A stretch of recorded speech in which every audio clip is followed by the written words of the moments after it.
मंगलम भगवान वीरो मंगलम गौतमोगणी मंगलम कुंद कुंडार्यो जैन धर्मोस्तु मंगलम सर्वमंगलमांगल्यम सर्वकल्याणकारकं प्रधानं सर्वधर्माणां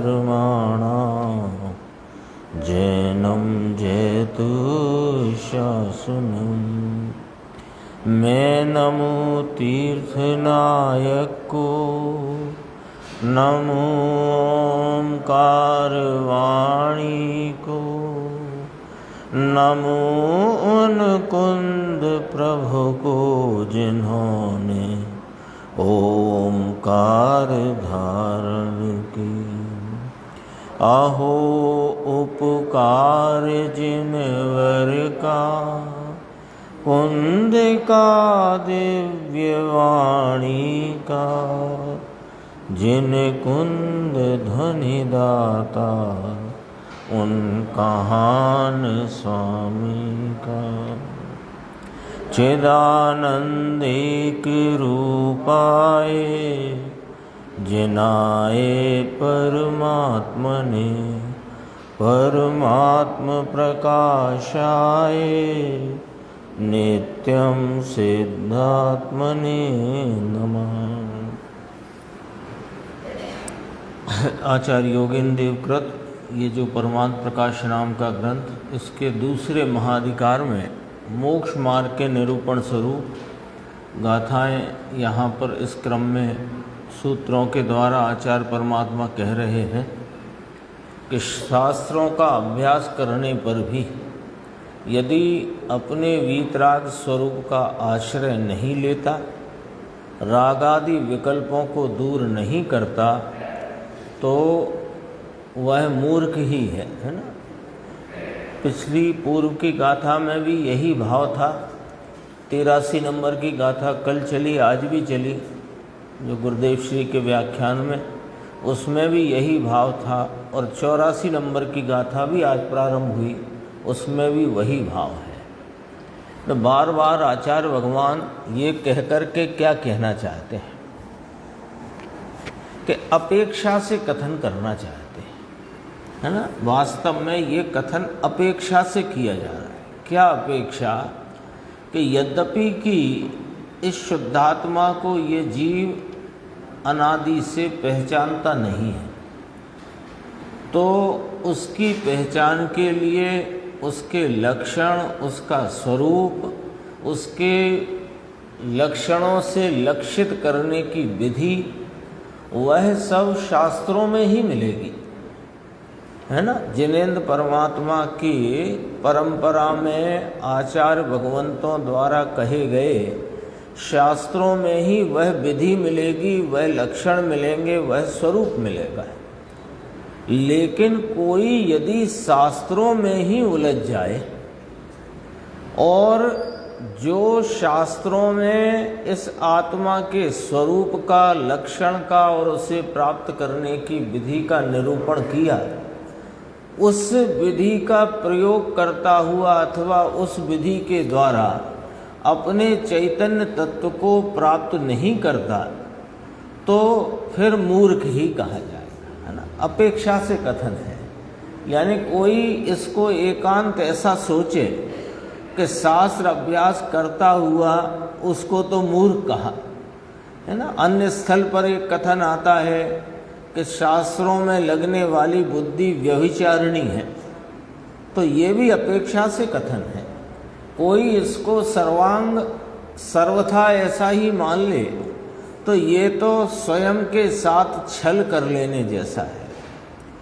शास्त्रों से ही प्राप्त होगा, यानी जब यह जीव जो शास्त्रों में शुद्धात्मा का स्वरूप, यानी आत्मा का स्वरूप, अनात्मा का स्वरूप जो कहा, उसके द्वारा अपने को पहचाने, तो पहचानने के लिए वे शास्त्रों में ही निरूपण हैं तो जब पहचाने तो वे निमित्त कहलाते हैं, पर निमित्त में ही उलझा रहे और अपनी परिणति में उस भाव को प्राप्त ही न करे जो सुख स्वरूप है, कल्याण रूप है, तो फिर उसके लिए यहाँ पर ये गाथाओं के द्वारा आचार्य भगवान फरमाते हैं। देखो, पहले तो ये कहा कि इन शास्त्रों का व्याख्यान जानकर तीन गुप्ती में आरूढ़ होकर तीन गुप्ती द्वारा परम समाधि में आरूढ़ होकर अपने स्वरूप की प्राप्ति करे, निज स्वरूप का ध्यान करना। लेकिन अब यहाँ से जोड़ते बात, लेकिन जब तक तीन गुप्तियाँ ना हो, यानी मन वचन काय के अवलंबन लेने वाली प्रवृत्ति रुकती ना हो, परम समाधि ना आए, यानी अंदर में मन से वचन से विकल्प से छूटकर स्थिरता का ध्यान ना हो, तब तक, है ना। अब देखो, तब तक यहाँ एक मुख्य बात है, वो देखना, तब तक विषय कषायों के हटाने के लिए, इसका अर्थ देखो, अपन बहुत शास्त्र में पढ़ते हैं, ज्ञानियों को भी विषय कषाय से हटने के लिए, कषाय के भावों को छोड़ने के लिए इतना ही अर्थ करके रह जाते हैं। विषय कषाय से हटने के लिए जब बात आई तो हमें लगता है कि ये जो पांच इंद्रिय के विषय भोग रूप हैं, वहाँ से हटने के लिए यहाँ आ जाओ, शास्त्र स्वाध्याय में आ जाओ, भगवान के दरबार में आ जाओ, भक्ति पूजा में आ जाओ। इतना ही अर्थ नहीं है उस बात का। इसका अर्थ कितना है, देखो गुरुदेव फरमाते हैं, बोल्ड अक्षर से देखना, तब तक विषय कषायों के हटाने के लिए, यानी पर सन्मुख के झुकाव को और विषय और कषाय के भावों को छोड़ने के लिए। ले दो बातें आ गई कि नहीं आ गई? दो बात आ गई। क्या दो बात आ गई? कि पर सन्मुख के झुकाव को छोड़ने के लिए और विषय कषाय के भावों को छोड़ने के लिए, है ना। अब जो पहली बात आई पर सन्मुख के झुकाव को छोड़ने के लिए, तो उसमें दूसरी बात का अर्थ और व्यापक हो गया, विषय और कषाय के भावों को छोड़ने के लिए। कैसे हो गया सुनो, यदि इस पहले ये 1 2 3 4 शब्द का छोटा वाक्य है, इसको अपन थोड़ी देर के लिए गौण कर देते हैं। यदि आप सीधे पढ़ो कि विषय कषाय के भावों को छोड़ने के लिए, तो अर्थ निकलता है कि 5 इंद्रिय के जो भोगने रूप विषय हैं उनको छोड़ने के लिए। अब यदि इसको ऐसे पढ़ो कि पर सन्मुखता के झुकाव को छोड़ने के लिए, अब पढ़ो कि विषय और कषाय के भावों को छोड़ने के लिए, तो इसमें जो विषय भोग आदि के विषय हैं उनको भी छोड़ने के लिए, और ये देवगुरु शास्त्र के प्रति जाता हुआ जो तेरी दिशा है उसको भी छोड़ने के लिए। अब अर्थ व्यापक हो गया कि नहीं? तो वास्तव में तो अर्थ ये है। तो क्या करना कि पर जीवों को धर्मोपदेश देना। अब फिर मिलाना है उसको, पर जीवों को धर्मोपदेश देंगे, ये तो परलक्ष्यता में ही भाव होगा, है ना। तो वो तो परलक्षी भाव होगा, उसमें परसन्मुखता का झुकाव कैसे छूटेगा? कि जैसे अमृतचंद्र आचार्य का छूटता था। क्या लिखा उन्होंने कि मुझे परम विशुद्धि प्राप्त हो, इसलिए मैं ये टीका की रचना करता हूँ। टीका रचते हुए मुझे परम विशुद्धि प्राप्त हो। तो महाराज आप टीका रचोगे तो ये तो विकल्पात्मक वृत्ति है, तो इसमें आपको परम विशुद्धि कैसे होगी? तो कहा सुनो, तुम हमारी बात का अर्थ समझो।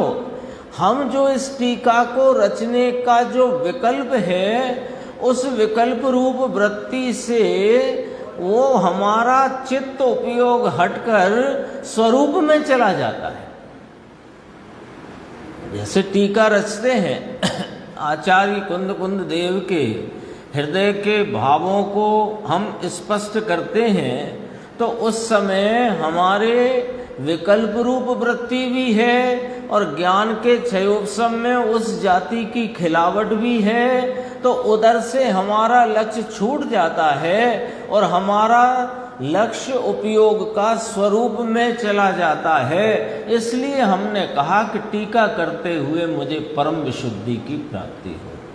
यही बात यहाँ कह रहे हैं कि पर जीवों को धर्मोपदेश देना काय के लिए, है ना, भीड़ बढ़ाने के लिए, उनको मनोरंजन करने के लिए। अब तो मैं जनरंजन को भी मनोरंजन ही बोलता हूँ, है ना, मनोरंजन ही हो गया ना वो एक तरह से।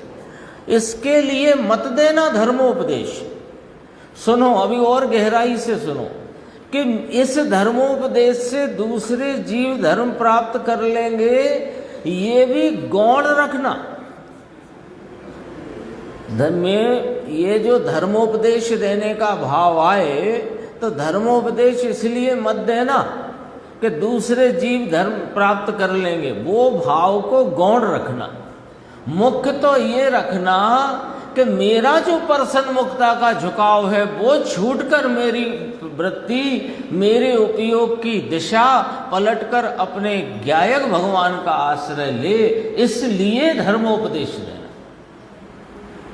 कितनी गहराई होती है आचार्य परमात्मा की निरूपण कथनी में। देखो, वह मार्ग है ऐसा धर्मोपदेश देना, उसमें जो बताओ कि मैं ज्ञायक चैतन्य परमात्मा अनादि अनंत परम पारणामिक भाव स्वरूप परम निरपेक्ष एकमात्र आलम्बन भूत तत्व हूँ, जिसमें पर्याय का प्रवेश भी नहीं। ऐसा जो दूसरे को संबोधन करे तो अपने को भी यही संबोधन करे।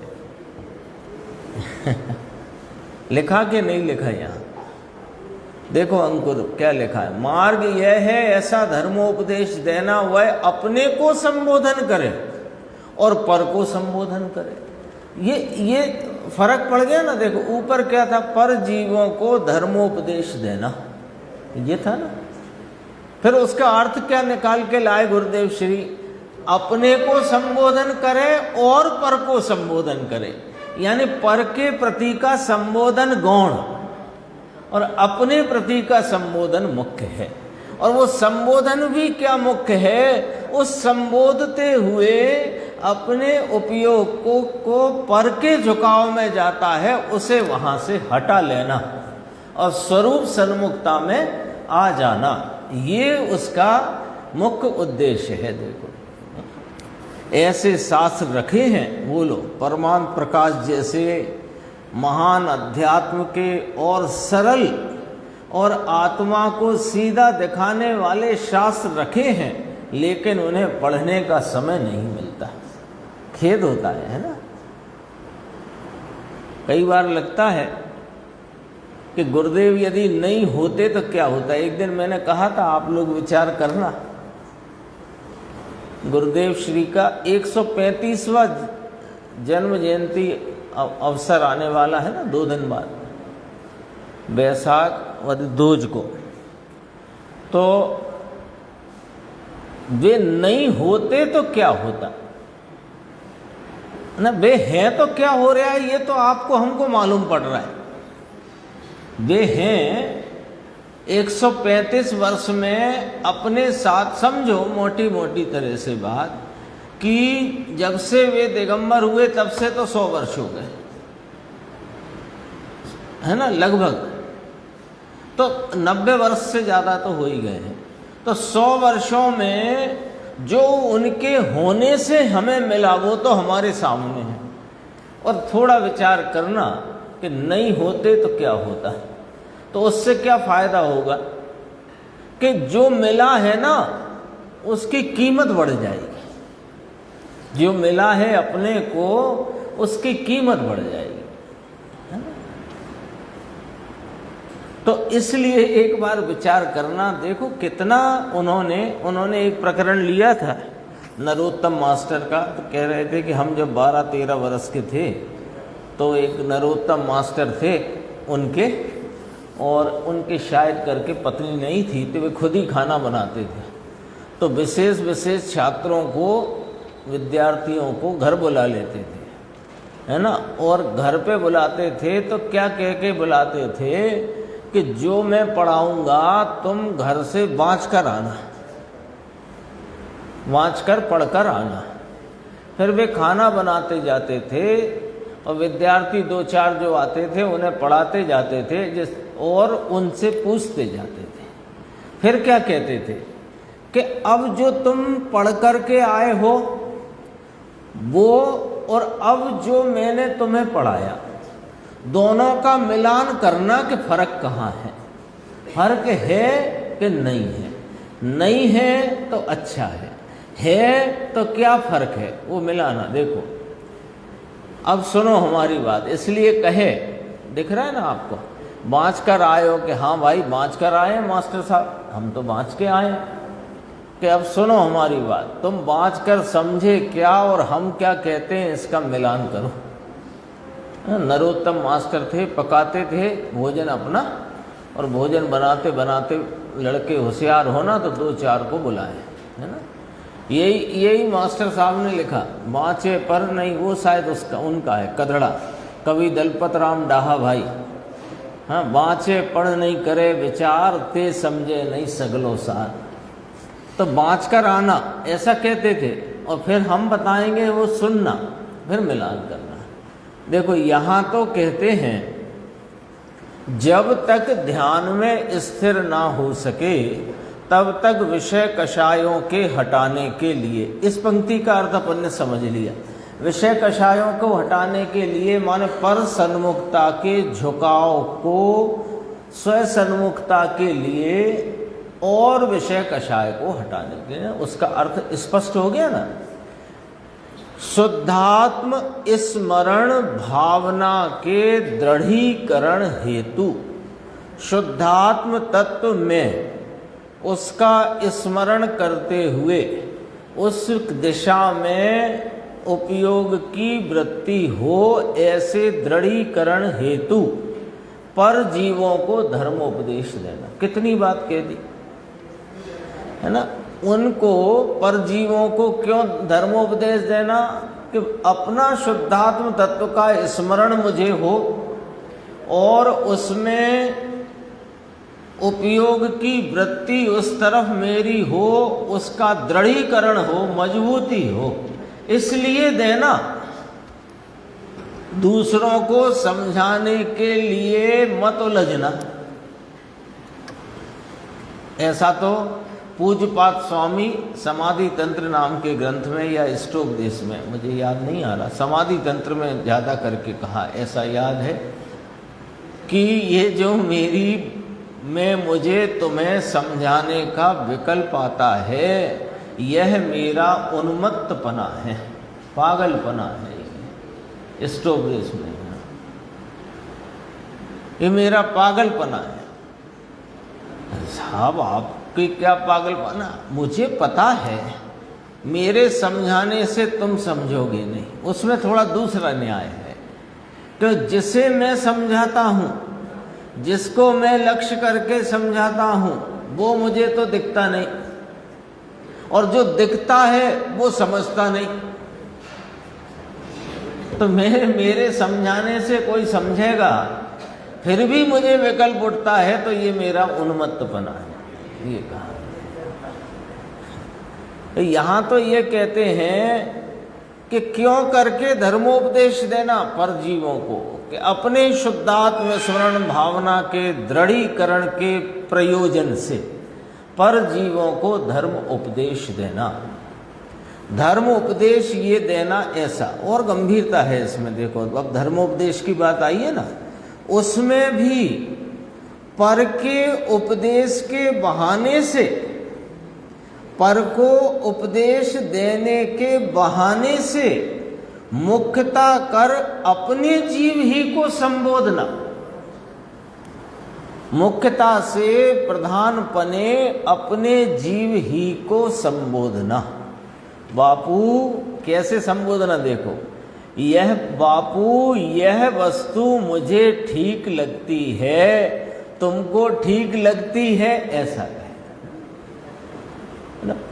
पर को इस गायक परमात्मा की, इस चैतन्य महाप्रभु की, इस महाकल्याण स्वरूप आनंद स्वरूप आत्मा की बात मैं कहता हूँ तो मुझे यह आत्मा की बहुत महिमा है भाई, तुमको भी है क्या? अथवा मैं तुमको इस आत्म तत्व की, शुद्धात्म तत्व की महिमा कहता हूँ, मुझे भी बहुत महिमा है इसकी। ना भीगा हुआ होना चाहिए, भीगा होना चाहिए।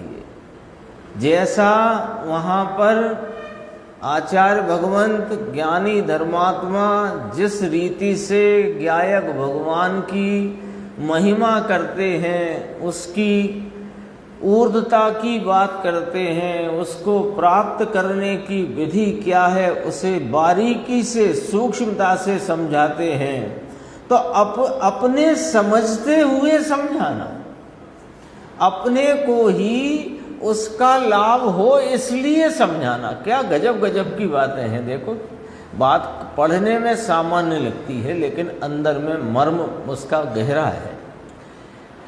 देखो, अपने जीव ही को संबोधना वह इस तरह है, कैसे कि पर को उपदेश देते अपने को समझावे। पर को इस गायक भगवान की बात बताए, ये राग में लाभ नहीं है ये बताए, तो पर को तो बताए कि राग में लाभ नहीं, शुभ राग में लाभ नहीं, और स्वयं शुभ राग के लाभ में उसकी उपादेयता में गिर जाए तो क्या धर्मोपदेश करते हो? तो फिर ये धर्मोपदेश ना रहा, ये वक्रता में चला गया। देखो कितनी बात इसमें लिखी। पर को उपदेश देते अपने को समझाए, जो मार्ग दूसरों को छुड़ाए वह आप कैसे करें। दूसरे से कहे कि राग की कणिका भी दुख रूप है, राग से आत्म स्वरूप की प्राप्ति, मोक्ष मार्ग की प्राप्ति होती नहीं, शुभ राग में लाभ मानना मिथ्यात्व है, और आप उसी में लाभ माने, ऐसा कैसे करें? दूसरों से तो कहे, इसमें देखो कितना दोष हो गया। दूसरों से कहे कि शास्त्र से, देवध्वनि से आत्मा प्राप्त नहीं होती, शास्त्र से नहीं होती, शास्त्र के वचनों के विकल्प से नहीं होती, और खुद विकल्पों से उत्पत्ति माने आत्म प्राप्ति के भाव की। दूसरे को ऐसा कहे कि बापू राग छोड़ने योग्य है, और स्वयं भी कैसे राग को ना छोड़े, यानी छोड़े ही छोड़े, और नहीं छोड़े तो फिर वह धर्मोपदेश है ही नहीं। समझ में आया है ना? इसमें लिखा हुआ है अंदर, देखो, पर को उपदेश देते अपने को समझाए, जो मार्ग दूसरों को छुड़ाए वह आप कैसे करें। इससे मुख्य संबोधन अपना ही है।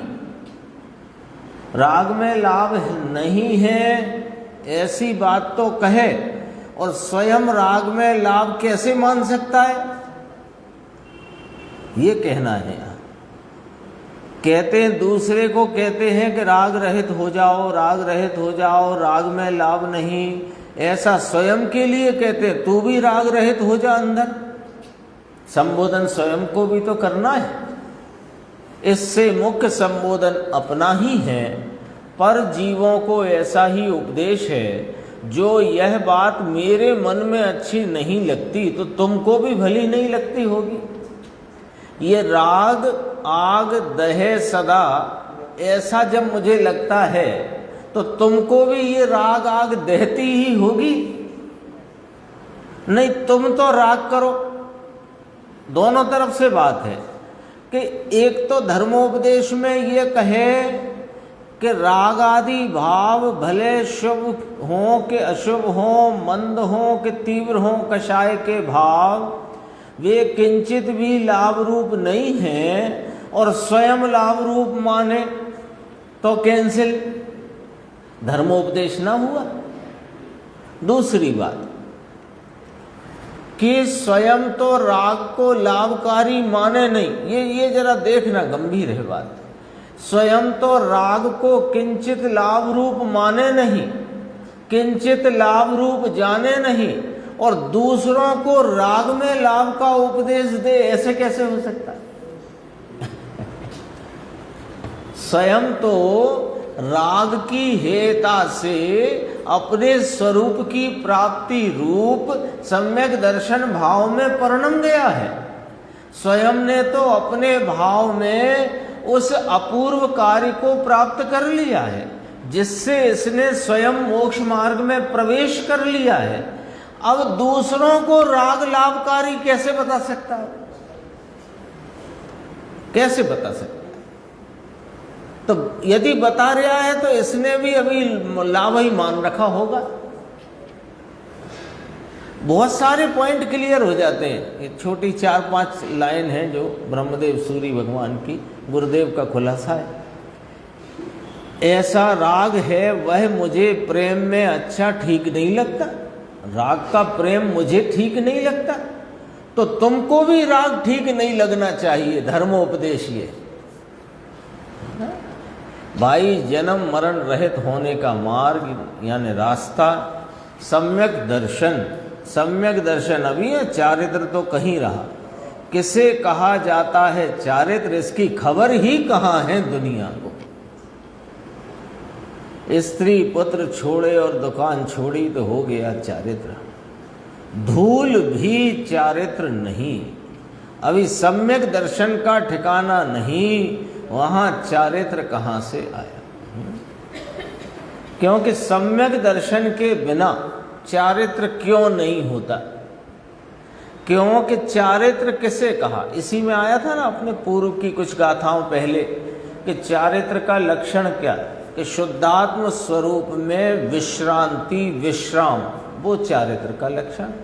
अब जहां विश्राम करना है वही नहीं पता, उसका ठिकाना नहीं मालूम, उसकी प्रतीति नहीं मालूम, और एक समय की पर्याय में अथवा पर्याय सहित के द्रव्य को अपना दृष्टि का विषय बनाकर वो पज्जे मुड़ाई है, पर्याय में बैठा हुआ है वो।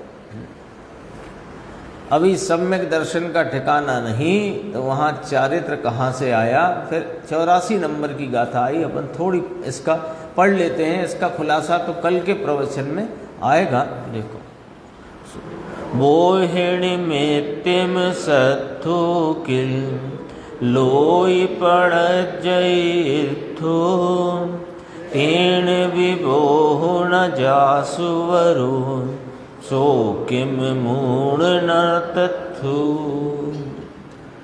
ज्ञानार्जन के हेतु मात्र ही जग में शास्त्र पढ़े जाते, किंतु बोध की प्राप्ति न हो तो वही मूर्ख है कहलाते।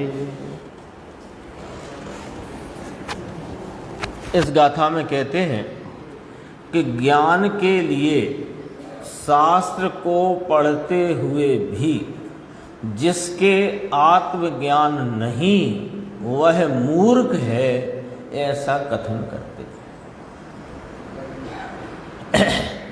है ना। उत्थानिका में भाव पकड़ में आया ना, वो इसमें अन्वयार्थ में स्पष्ट करेंगे। देखो कि इस लोक में नियम से बोध निमित्तेन, ज्ञान के निमित्त, ज्ञान के लिए शास्त्रम पठ्यते, शास्त्र पढ़े जाते हैं।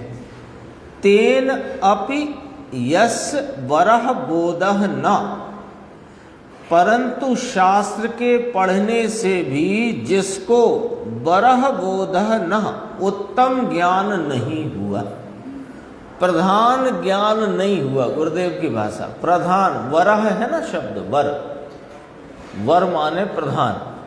तो प्रधान ज्ञान नहीं हुआ। ज्ञान में ज्ञान प्रधान ज्ञान आत्मज्ञान। तो शास्त्र के पढ़ने से भी पहले ये देख लो, इस लोक में नियम से ज्ञान के लिए शास्त्र पढ़े जाते हैं। इसका अर्थ निकालो पहले कि इस लोक में जो सर्वज्ञ भगवान की परंपरा में आचार्य भगवंतों द्वारा शुद्धात्म स्वरूप के बोध के लिए, शुद्धात्म स्वरूप के परिज्ञान के लिए, शुद्धात्म स्वरूप के अनुभव ज्ञान के लिए जो शास्त्र रचे गए हैं वे क्यों पढ़े जाते हैं? अब यहाँ पर जवाब बिल्कुल सटीक चाहिए। यहाँ यदि सटीक जवाब मिला है तो अगली लाइन समझ में आ जाएगी। क्यों पढ़े जाते हैं? आत्मज्ञान के लिए, है ना? और कोई ज्ञान नहीं, सर्टिफिकेट नहीं, डिग्री नहीं, सभा में बहुत ज़्यादा प्रसिद्धि हो इसके लिए नहीं, ख्याति लाभ पूजा आदि के लिए नहीं, काय के लिए? आत्मज्ञान के लिए। तो आत्मज्ञान के लिए शास्त्रों के पठन पाठन की व्यवस्था इस लोक में है। तो उन शास्त्रों के पढ़ने पर भी यदि तुम्हें आत्मज्ञान न हुआ तो आचार्य भगवान पूछ रहे हैं कि क्या वह मूर्ख नहीं है? फिर देखो अगला अंतिम शब्द तथ्यम, मूर्ख ही है, इसमें संदेह नहीं है। तथ्यम, तथ्यम समझ गए ना? तथ्य ही यह है, वास्तविकता ही यह है कि वह मूर्ख है, इसमें क्या संदेह है? देखो बड़ी जिम्मेदारी है। देखो भावार्थ देखते हैं। इस लोक में यद्यपि, अभी सब बातें लिख दी इसमें टीकाकार आचार्य ने, इस लोक में यद्यपि लोक व्यवहार से यानी कहने कहलाने के व्यवहार से लोक में परस्पर एक दूसरे को पहचानना और बताने के लिए नवीन कविता के कर्ता को कवि कहते हैं, प्राचीन काव्यों की टीका के कर्ता को गमक कहते हैं, जिससे बाद में वाद विवाद नहीं होता, बाद में, है ना? ऐसे अपने बोलने में ना वाद विवाद, वाद अलग बात होती है, वाद विवाद अलग होता है। वाद विवाद होता है झगड़ा, और वाद होता है अपने तर्कों को प्रस्तुत करना, उसका नाम वाद होता है।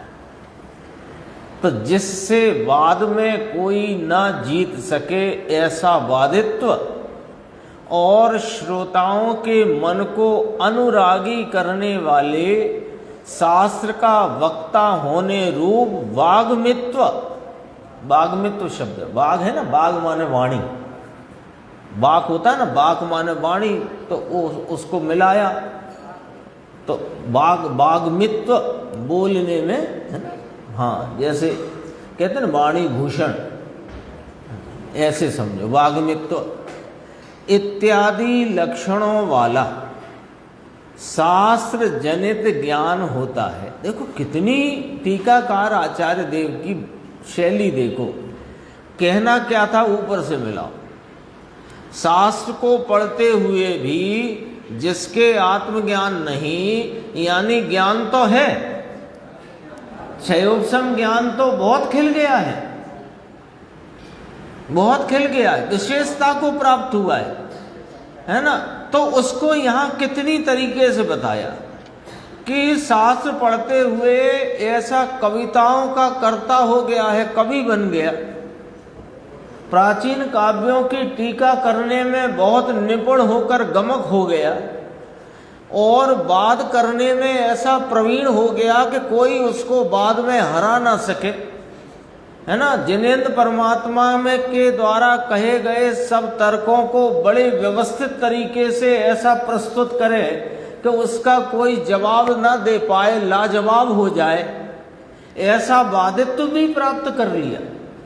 और वाणी ऐसी, शैली ऐसी कि हजारों की सभा में सब श्रोताओं के मन अनुरागी होकर के, है ना, उनका चित्त ऐसा लग जाए कि वे के अरे 1 घंटा हो गया पता ही नहीं चला हमको। तो ऐसा वाग्मित्र भी हो जाए तो भी ये यहाँ आना था। ये क्योंकि कवि हो गया, टीकाकार हो गया, वाद करने में वादित्व को हो गया, शैली की कोई विशेषता से वाग्मित्र भी हो गया, माने वाणी भूषण भी हो गया, तो भी निश्चय नय से माने वास्तव में वीतराग स्वय संवेदन रूप ही ज्ञान की अध्यात्म शास्त्रों में प्रशंसा की गई है। लो, कवि हो जाने की प्रशंसा नहीं की गई, टीकाकार हो जाने की प्रशंसा नहीं की गई कि देखो इतना भाव समझ गए कि 4 पद की 2 पंक्ति की गाथा में से 4 पेज की टीका लिख दी। तो कहा लिख दी सो ठीक है, पर अध्यात्म शास्त्र में इसकी कोई प्रशंसा नहीं की जाती। ठीक है, तो किसकी प्रशंसा की गई है? वीत राग स्वय संवेदन रूप ही ज्ञान की अध्यात्म शास्त्रों में प्रशंसा की गई है। इसलिए स्वय संवेदन ज्ञान के बिना शास्त्रों के पढ़े हुए भी मूर्ख हैं, कठिन है।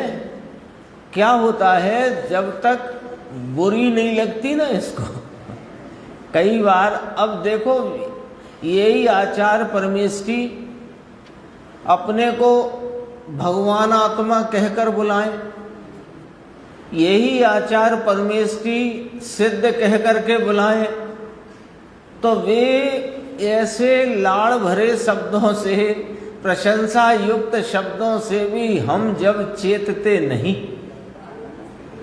तो फिर उलाहना भी दिया जाता है। बच्चे को माँ बहुत प्यार से, है ना, राजा बेटा, भैया, ऐसा ऐसा सब करे, फिर भी वो ना सुने तो फिर आपको पता है क्या होता है। इसलिए स्वय संवेदन ज्ञान के बिना, देखो भैया प्रशंसा तो इसी की है, इसमें बहुत बात करी टीका में, गुरुदेव श्री कल उसका बहुत अच्छा स्पष्टीकरण अपने को सुनने मिलेगा, अपन चर्चा भी करेंगे।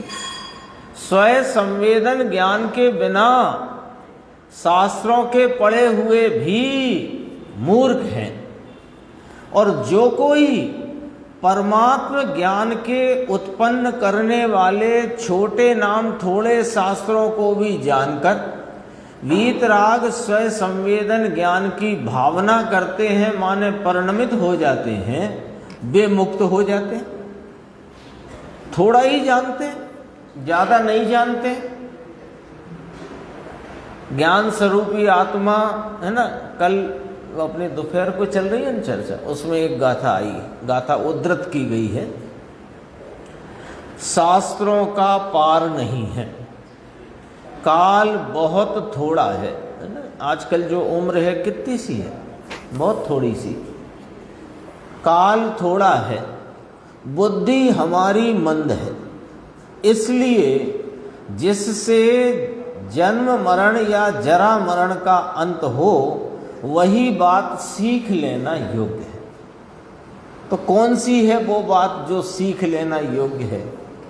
तो कहा कि शुद्धात्मा का स्वरूप क्या है, उसकी प्राप्ति किस प्रकार होती है, और अब तक मेरी क्या भूल रही, वह भूल कैसे मिटे, इतना ही सीख लेना पर्याप्त है। 4 बिंदु ही तो हुए, मैं शुद्धात्म तत्व तो मेरा क्या स्वरूप है, उसकी प्राप्ति पर्याय में किस प्रकार होती है, अब तक मेरी क्या भूल रही और वो भूल कैसे मिटे। इतना ही, इतना जानकर, इतना निर्णय करके जो अपने स्वरूप का संवेदन रूप परिणमन करते हैं वे मुक्त हो जाते हैं। ऐसा ही कथन ग्रंथों में हर एक जगह कहा है कि वैराग्य में लगे हुए जो मोह शत्रु को जीतने वाले हैं वे थोड़े शास्त्रों को ही पढ़कर सुधर जाते हैं, मुक्त हो जाते हैं। अब अर्थ तो समझना पड़ेगा इसका। वैराग्य में लगे हुए, अंडरलाइन दिख रही है आपको, इसका अर्थ समझना पड़ेगा। हम तो पहले ही कहते थे ये शास्त्र पढ़ने से कुछ होएगा नहीं, बातें करने से कुछ नहीं होता, थोड़ा वैराग्य होना चाहिए जीवन में, है ना। तो यहाँ कहते हैं जीवन में नहीं होता वैराग्य, वैराग्य परिणति में होता है। और क्या होता है सो सुनो, जीवन में नहीं होता वैराग्य, वैराग्य जीवन में नहीं होता। वैरागी का जीवन जैसा होता है वह वैसा जीवन होता है। ज़्यादा जीवन के चक्कर में नहीं रहना, अपने को तो यह शुद्धात्मा और इसकी वैराग्य भावना वो क्या है वो समझो। यहाँ लिखा है वैराग्य में लगे हुए, तो क्या अर्थ समझ में आता है निर्देश भाई, आप बताओ। वैराग्य में लगे हुए का अर्थ क्या आता? कोई बात नहीं, अपन तो चर्चा करके जो बात आएगी वो अपन सामने रखेंगे।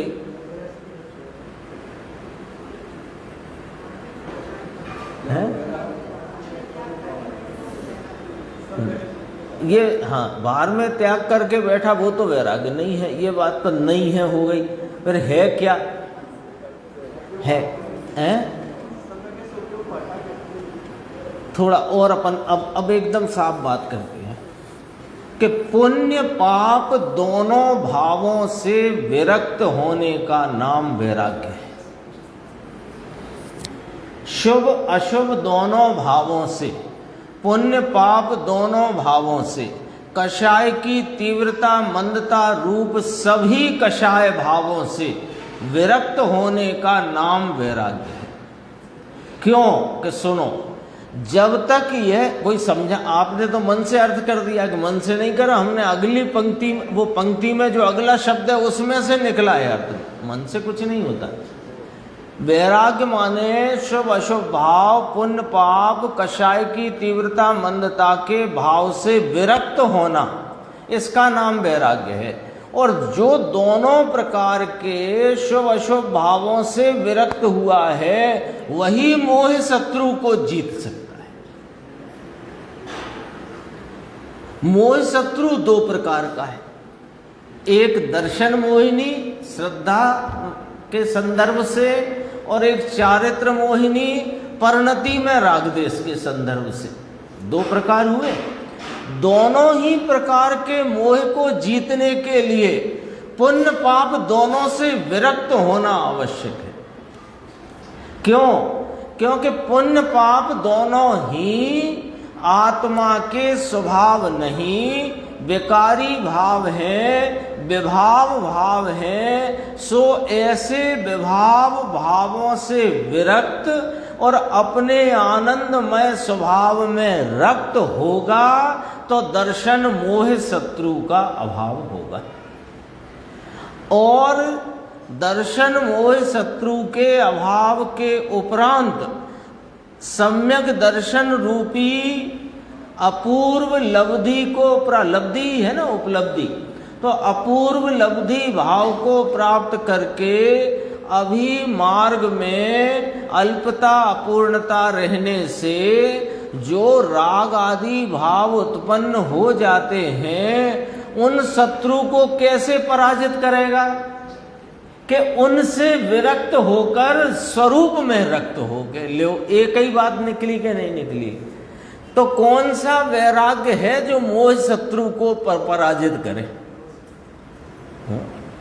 यदि पांच इंद्री के विषय भोगों से हट जाना ही वैराग्य मानते हो और व्रतादि के परिणाम को वैराग्य मानते हो, तो हम पूछते हैं कि जो व्रतादि के श्रावक की भूमिका में अणुव्रत आदि के, मुनिराज की भूमिका में महाव्रत आदि के जो परिणाम हैं वे चारित्र मोह के उदय हैं कि चारित्र मोह की समाप्ति से आए हैं?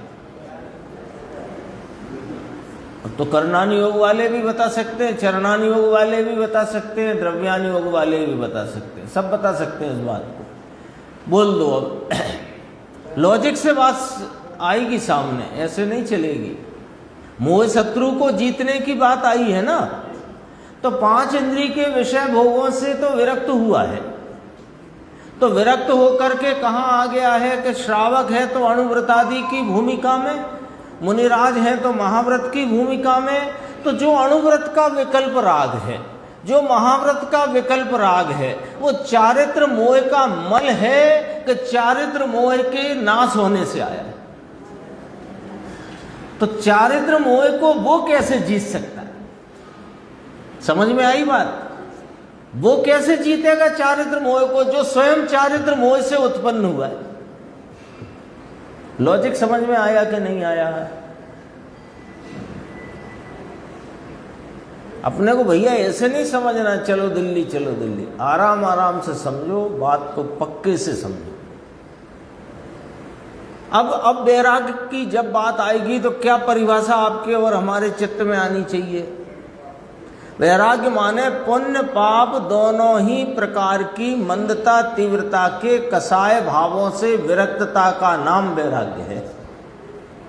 मात्र पांच इंद्रिय के विषयों से विरक्त होकर के व्रतादि में लीन हो जाना, व्रतादि के विकल्प में प्रवर्तन करना, वो वैराग्य नहीं होता है।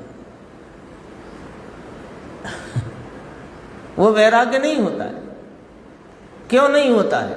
कि तुम पांच इंद्रिय के विषय भोगों से हटे और व्रतादि में लग गए, तो व्रतादि कौन का परिणाम है सो बता दो। मोह शत्रु का, मोह शत्रु का है।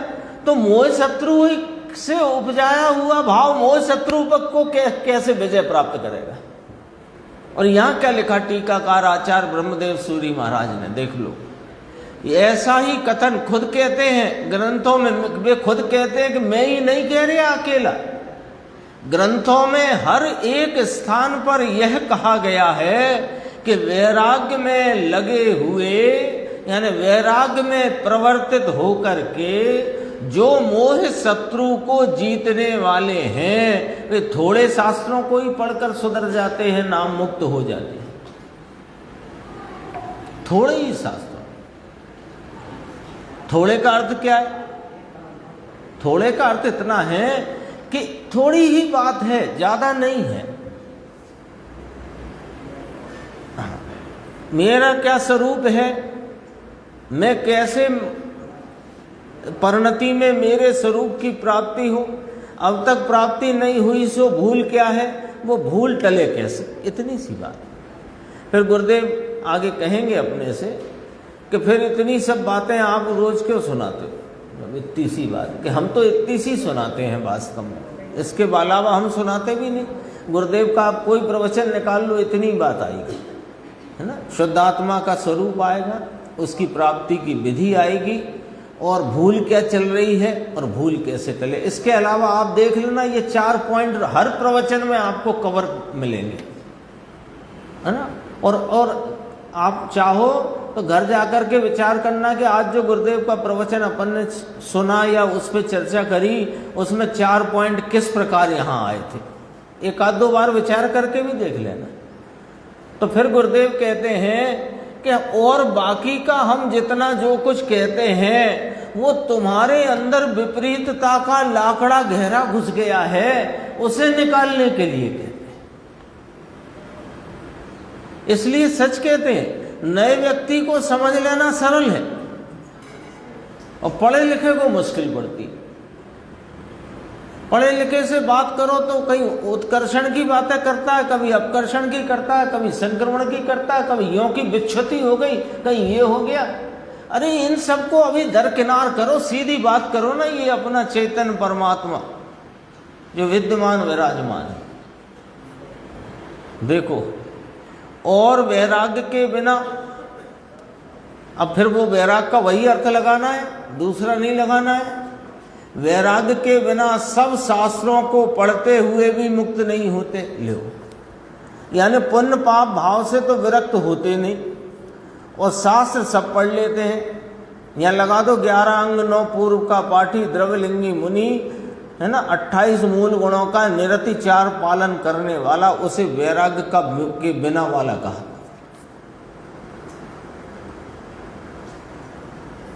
बोलो, आप तो वैरागी कहोगे ना उसको,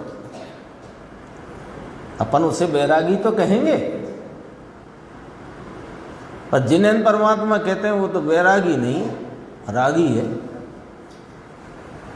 एक जगह तो आया, मैं सुनाई देता हूं, अभी 4-6 दिन पहले की बात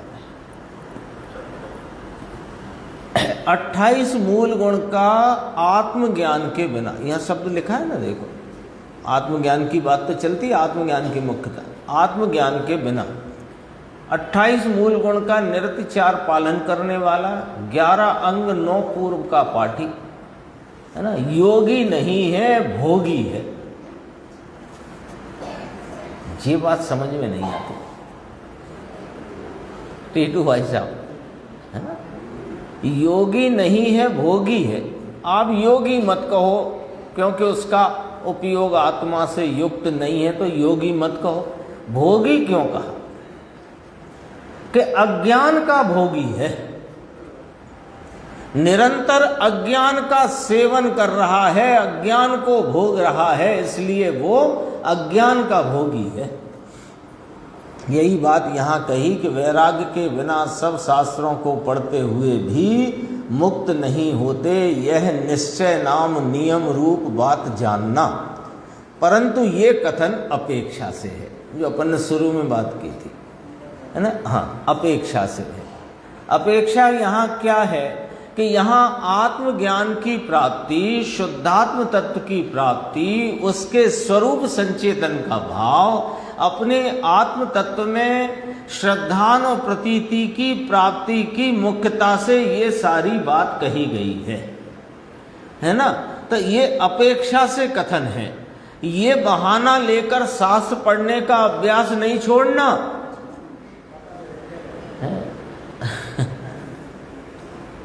अब शास्त्र पढ़ने से कुछ होता तो है नहीं, आप ही कह रहे शास्त्र पढ़ते हुए भी आत्मज्ञान से रहित वह मूर्ख ही है तथ्यम। तो अब हम पढ़ ही नहीं रहे, छुट्टी करो, कल से बंद। कल से काय को, आज से ही बंद, और 5 मिनट सुन लेंगे आपके, हैं? हाँ, इस बहाने से शास्त्र पढ़ने का अभ्यास नहीं छोड़ना, और जो विशेष शास्त्र के पाठी हैं उनको दूषण न देना। जो शास्त्र के अक्षर बता रहा है और आत्मा में चित्त लगाया नहीं, है ना। अब पहले तो इतना ही कह दिया कि अपेक्षा से कथन समझना, शास्त्र पढ़ने का अभ्यास नहीं छोड़ना, शास्त्र के विशेष पाठी को दूषण मत देना कि तुम तो बस पढ़ते रहते हो और तो कुछ है नहीं। दूषण देने की जरूरत नहीं है, आत्मज्ञान के लिए प्रेरित करो, आत्मज्ञान के लिए प्रेरित हो, बस मुद्दे की बात। अब बात आगे देखो। जो शास्त्र के अक्षर बता रहा है और आत्मा में चित्त लगाया नहीं है ना, दूषण देना नहीं, फिर भी असलियत सुनाते हैं। दूषण देने के लिए नहीं, असलियत बताने के लिए। क्या कहते हैं? शास्त्र के अक्षर बता रहा है। क्या बता रहा है? यह शुद्धात्मा ज्ञान आनंद आदि अनंत शक्ति, अनंत गुणों का अभेद पिंड है। इसका वर्तमान उपयोग द्वारा आलम्बन लेकर परिणति में अतीन्द्रिय आनंद रूप मोक्ष मार्ग प्रकट करो। अक्षर बताए, अक्षर बताए। दूसरी बातों की तो दूर की बात, अपन तो अध्यात्म शास्त्र की बात कर रहे हैं ना। जो शास्त्र के अक्षर बता रहा है और आत्मा में चित्त लगाया नहीं है, वह ऐसे ही जानना कि जैसे किसी ने कण रहित बहुत भूसे का ढेर कर लिया।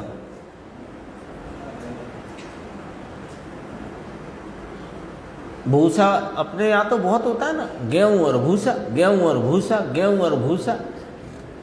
अब भूसा तो इकट्ठा कर लिया बहुत सारा, जिसमें दाना है नहीं गेहूं का, तो किस काम का है? घर में पत्नी ने कहा कि अब वो नए गेहूं आ गए हैं तो ले आओ अपने साल भर के लिए। तो गए तो उन्होंने कहा 2 कुंटल ले आना, तो 2 कुंटल भूसा ले आए, वो 2.5 ले आए और रख दिया। अब तो घर छोटे होते हैं, पहले तो बड़े बड़े होते, तो एक तरफ रखा हो गया समझो। अब का रोटी बनाओ, अब क्या बनेगा उसका बोलो? बन सकती है रोटी उसकी? तो यहां क्या लिखा? किसी काम का नहीं है। तो अक्षरों से तो सब बताए, जीव अजीव आश्रव वन संवर निर्जरा मोक्ष, जीव पुद्गल धर्म अधर्म आकाश काल, 6 द्रव्य 5 अस्थिकाय 7 तत्व 9 पदार्थ, सबका स्वरूप। फिर पंडित टोडरमल जी साहब ने जो भूलें बताई, जीव तत्व संबंधी भूल, अजीव तत्व संबंधी भूल, आश्रव तत्व संबंधी भूल, सब भूलें पढ़ाए और खुद की भूल मिटे नहीं। तो क्या किया उसने कि भूसे का ऐसा ढेर लगाया है जिसमें कण ही नहीं, दाना ही नहीं, तो किस काम का है? किसी काम का नहीं। इत्यादि पीठ का मात्र सुनकर जो विशेष शास्त्रज्ञ हैं उनकी निंदा नहीं करना। फिर थोड़ा सा जिन्होंने शास्त्र का विशेष अभ्यास किया है उनकी निंदा नहीं करना। और सुनो, और जो बहुश्रुत हैं, जो शास्त्र के बहुत पढ़ने वाले हुए हैं, उनको भी अल्प शास्त्रज्ञों की निंदा नहीं करनी चाहिए। तुम कुछ नहीं जानते, तुमने कुछ पढ़ा क्या, ये पढ़ा क्या, वो पढ़ा क्या, निंदा नहीं करनी चाहिए। थोड़ा इसलिए सावधान किया टीका में कि ये अपेक्षाएं नहीं समझेगा ना। यहाँ क्या है, आत्मज्ञान की मुख्यता से बात की गई है। तो आत्मज्ञान की मुख्यता बताने को, शास्त्र ज्ञान को समझो किसी काम का नहीं कहा गया। क्यों? क्या जिस प्रयोजन से शास्त्र ज्ञान करना था वो प्रयोजन भूल गया और शास्त्र ज्ञान में ही रह गया, तो उसको भी तो समझाना है ना। तो इसका अर्थ अब ऐसा तो है नहीं कि ये वाली पुड़िया मैंने आपको दी है, अब दूसरा भी यही पुड़िया खा ले, तो फिर वो बात समझ में आनी चाहिए, है ना। ये बात किसके लिए कही कि जो शास्त्र ज्ञान में ही उलझ गया और आत्मज्ञान नहीं करता। लेकिन कोई आत्मज्ञान भी नहीं और शास्त्र ज्ञान भी नहीं और शास्त्र का भी अभ्यास छोड़ बैठे, तो ऐसा नहीं है। हाँ, बैलेंस रखना चाहिए, समझना, क्या मंतव्य समझना चाहिए, अभिप्राय समझना चाहिए। और बहुत शास्त्रों का पाठी हो गया तो कोई कम जानता हो उसकी निंदा नहीं करना, है ना। और बहुत जान गया है ऐसे करके भी निंदा नहीं करना। आपको थोड़ी पता है उसको आत्मज्ञान है कि नहीं, आपको पता कैसे चलेगा, है ना? बताओ। आत्मज्ञानी हो, स्वरूप का आस्वादिया हो, अपने ज्ञाय भगवान का श्रद्धानी हो, तो आप कैसे पता चलाओगे? कैसे पता चलाओ?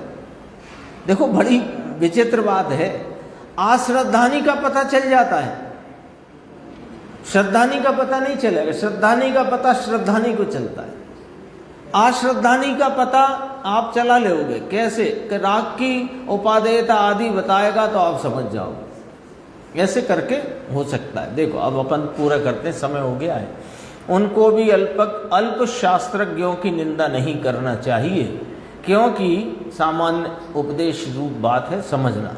पर के दोष ग्रहण करने से राग द्वेष की उत्पत्ति होती है, उससे ज्ञान और तप का नाश होता है। यह निश्चय से जानना, यह बात तथ्य रूप है, ऐसी जानना। इस पर गुरुदेव की व्याख्या कल के प्रवचन में आएगी, अपन उसको चल